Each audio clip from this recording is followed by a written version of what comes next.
আসসালামু আলাইকুম ওয়া রাহমাতুল্লাহি ওয়া বারাকাতুহু। আমি মোহাম্মদ জুবায়ের আহমেদ পরন্ত বিকালে আপনাদের সামনে। তো আমি আপনাদের সামনে একটি সঙ্গীত নিয়ে হাজির। সঙ্গীতটা আছে মাদিনার শানে। তো সঙ্গীতটা আপনাদের সামনে পরিবেশন করব। যদি ছোট্ট একটা পাখি হইতাম, যদি ডানা ওয়ালা পাখি হইতাম, একটা উড়াল দিয়া আমি মদিনায় যাইতাম। হায়রে একটা উড়াল দিয়া আমি মদিনায় যাইতাম। যদি ছোট একটা পাখি হইতাম, যদি ডানা ওয়ালা পাখি হইতাম, একটা উড়াল দিয়া আমি মদিনায় যাইতাম। হায়রে একটা উড়াল দিয়া আমি মদিনায় যাইতাম। এদিক সেদিক ঘুরে বেড়াইতাম মেলিয়া ডানা, যেথায় পড়েছিল নাবির কদম খানা।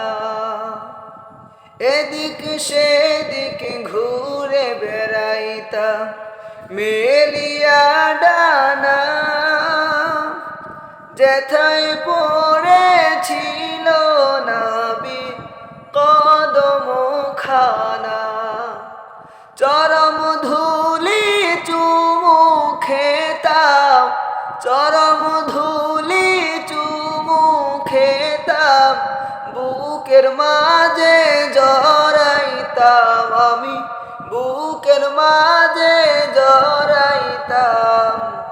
একটা উড়াল দিয়া আমি মদিনায় যাইতাম। হায়রে একটা উড়াল দিয়া আমি মদিনায় যাইতাম। যদি ছোট একটা পাখি হইতাম, যদি ডানা ওয়ালা পাখি হইতাম, একটা উড়াল দিয়া আমি মদিনায় যাইতাম। হায়রে একটা উড়াল দিয়া আমি মদিনায় যাইতাম। আশা করি গজলটা তেমন সুন্দর হয় না, তারপরে আপনারা দোয়া করবেন যেন ভবিষ্যতে আরও সুন্দর সুন্দর গজল আপনাদেরকে উপহার দিতে পারি। সবসময় বিল্লাল হোসেন মিডিয়া এই পেজে সবাই ফলো দিয়ে এবং লাইক কমেন্ট শেয়ার করে দিবেন, এবং সুন্দর সুন্দর ভিডিও পেতে আমাদের যদি ইউটিউব থেকে দেখে থাকেন তাহলে সাবস্ক্রাইব করবেন, আর যদি পেজ থেকে দেখে থাকেন তাহলে সবাই ফলো করবেন আর লাইক কমেন্ট শেয়ার করবেন। সবার প্রতি এটা আমার দিনী দাওয়াত এবং অনুরোধ রইল। আসসালামু আলাইকুম ওয়া রাহমাতুল্লাহি ওয়া বারাকাতুহু।